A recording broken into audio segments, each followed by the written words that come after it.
Hello friends, today we are going to learn about verbs. Verbs याला काय म्हणतात बरं? क्रियापदे. मित्रांनो, क्रियापदांचे वाक्यामध्ये अतिशय महत्त्व आहे.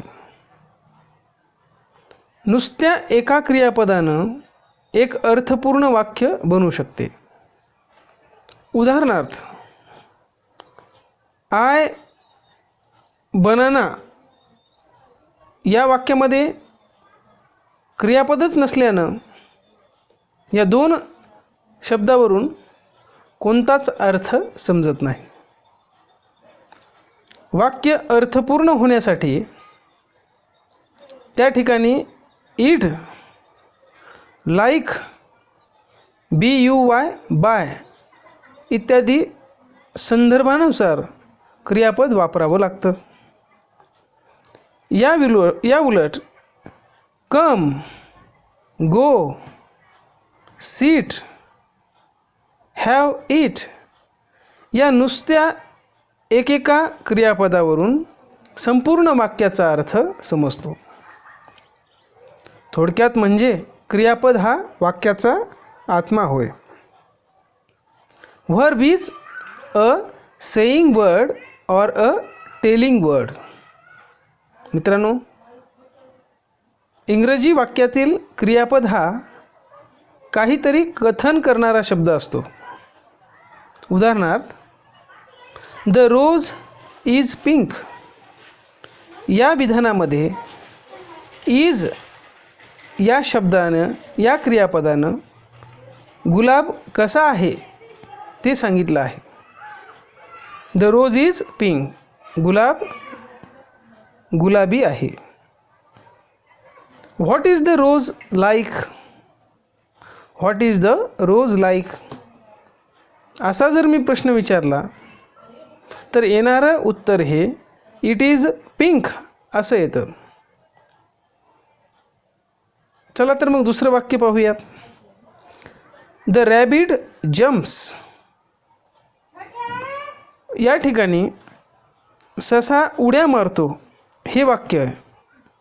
व्हॉट डज द हेअर और what does the rabbit do असा जर प्रश्न विचारला, ससा काय करतो, तर येणारं उत्तर काय येतं? The rabbit jumps. In a sentence the verb need not be necessary one word. मित्रांनो, इंग्रजी वाक्यामधील क्रियापद हे एकच शब्द असेल असं नाही. एकाहून अधिक शब्दांचा समूहसुद्धा क्रियापदच असतो बरं. उदाहरणार्थ, जर मी म्हटलं ही इज कमिंग हिअर, तो येथे येत आहे. I had learned the poem. मित्रांनो, मी एक कविता शिकलेली होती.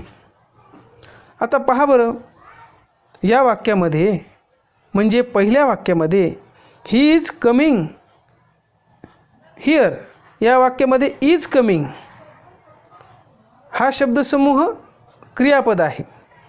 आणि एक वाक्य मी असं म्हटलं I had learned the poem, या वाक्यामध्ये हॅड लर्न्ड नावाचा जो शब्द आहे हा शब्दसमूहसुद्धा क्रियापद आहे बरं.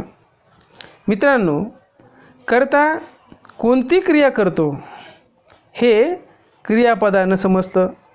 म्हणून क्रियापद हा वाक्याचा अतिशय सर्वात महत्त्वाचा घटक आहे. मित्रांनो, आता आपण काही क्रियापदांची वैशिष्ट्ये पाहूयात. पहिली एक गोष्ट आपल्याला कळते, क्रियापदाच्या शिवाय वाक्य कधीही पूर्ण होत नाही. मराठी भाषेमध्ये जसं खाणे, पिणे, देणे, घेणे असे क्रियापदाचे मूळ रूप, ज्याला मराठी व्याकरणामध्ये धातू असं म्हणतात, तसंच इंग्रजी भाषेमध्ये देखील to go, to give, to get, to eat, to take असे अनेक इन्फिनिटिव्ह, ज्याला आपण इंग्लिशमध्ये काय म्हणतो, इन्फिनिटिव्ह आहेत, हे आपण त्याला म्हणतो. तर यामध्ये मूळ क्रियापद अशा पद्धतीचं इथं दर्शवितात, त्याला आपण इन्फिनिटिव्ह असं आपण म्हणतो. हे आपण मागलच्या व्हिडिओमध्ये पाहिलं होतं. सगळ्यात महत्त्वाची गोष्ट म्हणजे एकटं क्रियापदही हे एका वाक्यासारखं असतं बरं. समजा एखाद्या विद्यार्थ्यानं जर मला म्हणलं मे आय कम इन सर, तर मी त्याला म्हणेन कम. मग कम नावाचा एक शब्द, कम नावाचं एक क्रियापद, हे सुद्धा एक वाक्य होऊ शकतं बरं. मित्रांनो, क्रियापदामध्ये कर्ता आवश्यक असतो. He sits on a bench, तो बेंचवर बसतो. आता या वाक्यामध्ये क्रियापदाचा कर्ता म्हणजे ही आहे. तर आपण यानंतर सकर्मक क्रियापदांना काय आवश्यक असतं, सकर्मक क्रियापदांना कर्म हे आवश्यक असतं. तर अकर्मक क्रियापदांना कर्माची आवश्यकता नसते.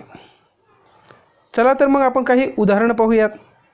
अकर्मक क्रियापदाचं उदाहरण किंवा एक वाक्य आपण पाहूया. आय सिट म्हणजे मी बसतो. आय वॉच म्हणजे मी पाहतो. ही वाक्य काय आहेत बरं? ही अकर्मक अशा अकर्मक क्रियापदांची ही उदाहरणं आहेत. मित्रांनो, आता मी तुम्हाला काही सकर्मक क्रियापद असणारी वाक्य सांगतो. आय वॉच टी व्ही या वाक्यामध्ये मी टी व्ही पाहतो. म्हणजे या ठिकाणी आपल्याला कळतं की काय हा प्रश्न विचारला, आय वॉच टी व्ही असं जर म्हणलं मी या वाक्याला विचारला व्हॉट डू आय वॉच, तर याचं उत्तर काय येईल बरं? मी टी व्ही पाहतो. मित्रांनो, क्रियापदाचं रूप हे कर्ता आणि काळ यानुसार होतं. म्हणजे कर्त्याच्या पुरुष, ज्याला म्हणूया प्रथम पुरुष, ज्याला म्हणायचं फर्स्ट पर्सन, द्वितीय पुरुष ज्याला म्हणायचं सेकंड पर्सन, तृतीय पुरुष ज्याला म्हणायचं थर्ड पर्सन. आणि वाक्यामध्ये क्रियापदाचं रूप हे वचनानुसार सुद्धा होतं. वचन म्हणजे काय? सिंग्युलर नंबर ज्याला म्हणूया आपण एक वचन, प्लुरल नंबर ज्याला म्हणायचं आपण बहुवचन किंवा अनेक वचन, याप्रमाणे होतं. म्हणजेच क्रियापदाच्या नावावरून, क्रियापदाच्या रूपावरून ती क्रिया करणारा जो कर्ता असतो आणि ती क्रिया कधी घडली, ती क्रिया कधी घडते, ती क्रिया कधी घडणार आहे, हा काळ या गोष्टी समजतात. आता आपण याचा एक स्वतंत्र व्हिडिओ तयार केलेला आहे पर्सन्सचा. पर्सन्स म्हणजे काय? पुरुष. प्रथम पुरुषी एकवचनी कोण असतं बरं? ज्याला फर्स्ट पर्सन सिंग्युलर नंबर असं म्हणतात, I. First person plural number कोण असतो? वी. द्वितीय पुरुषी एकवचनी ज्याला म्हणायचं सेकंड पर्सन सिंग्युलर नंबर, त्याला काय म्हणायचं आपण? यू. यूचा अर्थ काय होतो? तू आणि तुम्ही असा देखील होतो. यू नावाच्या कर्त्याचा म्हणा किंवा पुरुषाचा म्हणा अनेक वचन देखील काय होतं? यूच होतं. थर्ड पर्सन सिंग्युलर नंबर किती आहेत? ही, सी आणि it. Third person plural number काय होतं? THEY, दे. दे म्हणजे ते, त्या, ती, ते असं सर्वजण असं होतं. याचाच अर्थ वचनं ही किती प्रकारची आहेत? दोन प्रकारची. एक आहे एक वचन ज्याला म्हणायचं आहे सिंग्युलर नंबर, आणि दुसरं आहे बहुवचन ज्याला म्हणायचं प्लुरल नंबर. मित्रांनो, ING प्रत्यय लावण्यापूर्वी, नीट लक्ष द्या, ING प्रत्यय लावण्यापूर्वी काही क्रियापदांच्या शेवटी असलेल्या ई नावाच्या अक्षराचा लोप होतो बरं, म्हणजे ते नाहीसं होतं. उदाहरणार्थ शाईन, SHINE, शाईनच्या शेवटी काय आहे? ई आहे. तर त्याच्या ईचा काय होतो? लोप होतो. जसं की शायनिंग, SHINING. केअर, केअर म्हणजे काळजी घेणे, केअरिंग, CARING. गिव, बघा बरं, गिव नावाचा शब्द जर घेतला आपण, GIVE, गिव म्हणजे काय? देणे. मग त्याचा ING युक्त फॉर्म काय होतो? गिव्हिंग. टेकचं काय होईल? Taking, TAKE. त्याच्या शेवटी काय असतं? ई नावाचा प्रत्यय असतो. म्हणजे ईचा काय झाला? इथं लोप झाला. म्हणजे ING प्रत्यय लावण्यापूर्वी क्रियापदांच्या शेवटी असणाऱ्या अक्षरांची काय या ठिकाणी काय होते आहे ना, त्या ठिकाणी कधी कधी डबल होतं. जर शेवटी असणाऱ्या अक्षरांचं, म्हणजे आता समजा एक उदाहरण देऊया आपण. स्विम नावाचा शब्द आहे. स्विम म्हणजे काय? पोहणे. SWIM, स्विम म्हणजे पोहणे. मग स्विमला ING लावलं तर काय होईल? यमच्या आधी स्वर आहे, म्हणजे स्विमिंग, SWIMMING, स्विमिंग म्हणजे पोहत. कट नावाचा शब्द आहे, CUT, कट. आता कट नावाचा शब्द आहे, शेवटचा अक्षर T आहे, परंतु त्याआधी स्वर आहे U, मग त्याचा डबल T होतो, CUTTING, कट. अशाच पद्धतीने पुढचं देखील होतं. मित्रांनो, एवढी माहिती पाहिली आपण. क्रियापदांचे प्रकार बघणार आहोत. क्रियापदांचे प्रकार कसे आहेत? ट्रान्झिस्टिव्ह व्हर्ब, काय म्हणायचं? ट्रान्झिस्टिव्ह व्हर्ब, ट्रान्झिस्टिव्ह वर्ब ज्याला म्हणायचं सकर्मक क्रियापद. दुसरा प्रकार आहे इनट्रान्झिस्टिव्ह व्हर्ब्स. तर मग आपण काय बघूया? ट्रान्झिस्टिव्ह व्हर्ब्स. आता ट्रान्झिस्टिव्ह वर्ब म्हणजे काय? म्हणजे सकर्मक क्रियापद. ज्या क्रियापदांना क्रियेचा अर्थ पूर्ण करण्यासाठी कर्माची गरज असते त्यांना काय म्हणायचं? सकर्मक क्रियापदे. पुन्हा एकदा, ज्या क्रियापदांना क्रियेचा अर्थ पूर्ण करण्यासाठी कर्माची गरज असते अशा क्रियापदांना सकर्मक क्रियापदे असे म्हणतात.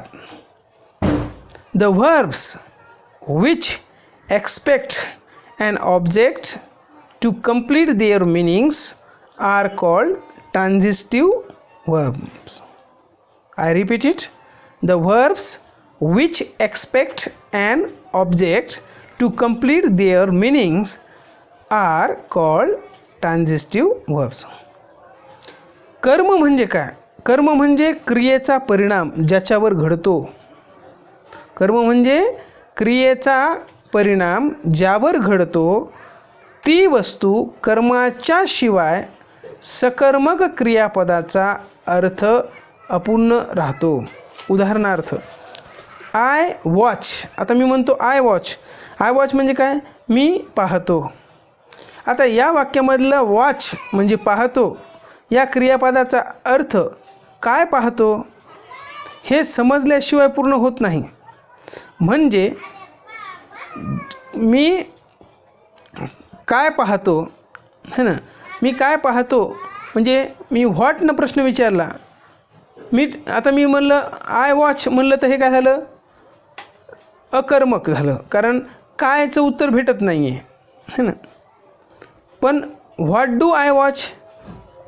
I do not get any idea what do I watch. मी काय पाहतो तर याचं उत्तर भेटत नाही. म्हणजे तो काय वाक्याला प्रश्न विचारला तर कर्म मिळतं, पण इथं आपल्याला मिळालं नाही. म्हणजे या ठिकाणी वॉच हे काय झालेलं आहे? अकर्मक झालेले, कारण इथं कर्माचा काही बोध होत नाही. लक्षात.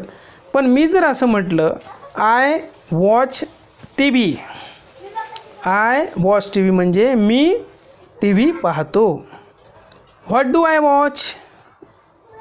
I will get answer, I will get answer TV. It means to watch, to read, to write, to eat इत्यादी काय आहेत? सकर्मक क्रियापदे आहेत. लक्षात. म्हणजे या ठिकाणी हा भाग आपल्याला कळतो. धन्यवाद.